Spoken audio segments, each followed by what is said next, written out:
Montfode Castle near Ardrossan in the old barony of Kilbride, North Ayrshire. The Montfode family held this castle and lands for something in the order of 5 centuries, before finally becoming extinct after a female heir married one of the hunters of Huntston but died early with no offspring. The castle is of unsure date, probably 14th century.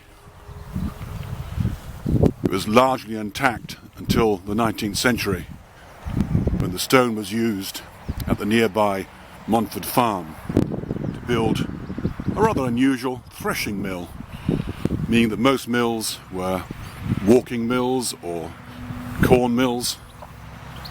Threshing was the process of removing the corn from the stock. So probably the estate here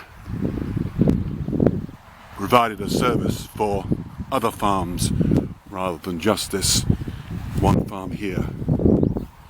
A dam was also constructed to provide the water supply.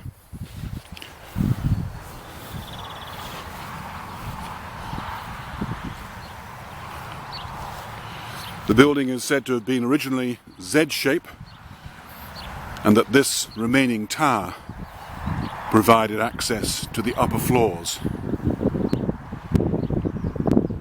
Fortunately, a drawing does survive from the days when the castle was more intact. It shows a barrel-shaped vault inside and a number of other towers as well.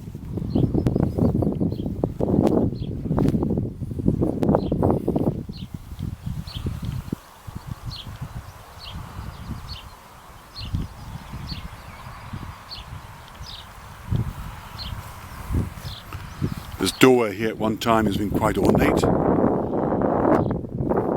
Clear evidence of the carving, moulding.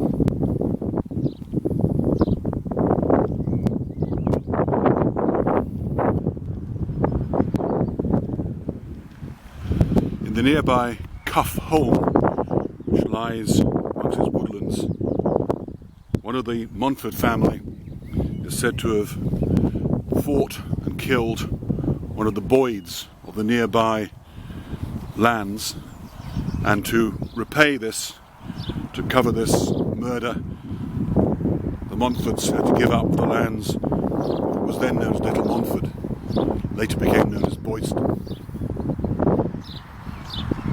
There's also a link here with the murder of the 10th Earl of Eglinton by Mungo Campbell, a gauger or exciseman. He had permission to hunt on the lands of Montfode, and one fateful morning in 1769, after hunting on the Montfode Braes, which are the areas over here with the gorse, he walked down to Ardrossan beach and came across, unfortunately, the Earl of Eglinton, who, having had previously an example of poaching, or poaching in inverted commas, more of an instinctive mistake at the time, by Mungo Campbell, a contretemps ensued which resulted in Mungo Campbell shooting the Earl, mortally wounding him. He made his way back in a coach to Eglinton Country Park, which was then Eglinton Castle, an estate, and died from his wounds several hours later. Mungo Campbell was sentenced to be hung. Instead, his friends provided him with a silk tie, and he hung himself.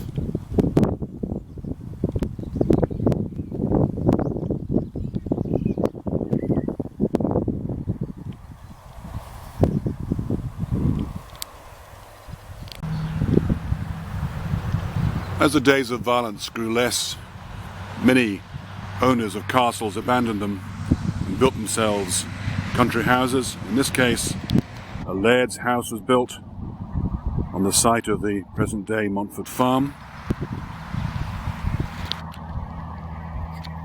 This area was famous for smuggling. The Montfode burn forms the boundary between the Montfode estate and the old Eglinton estates enters onto the beach at North Bay in Ardrossan, and that area apparently was famous for smugglers and also for the hiding of smuggled goods.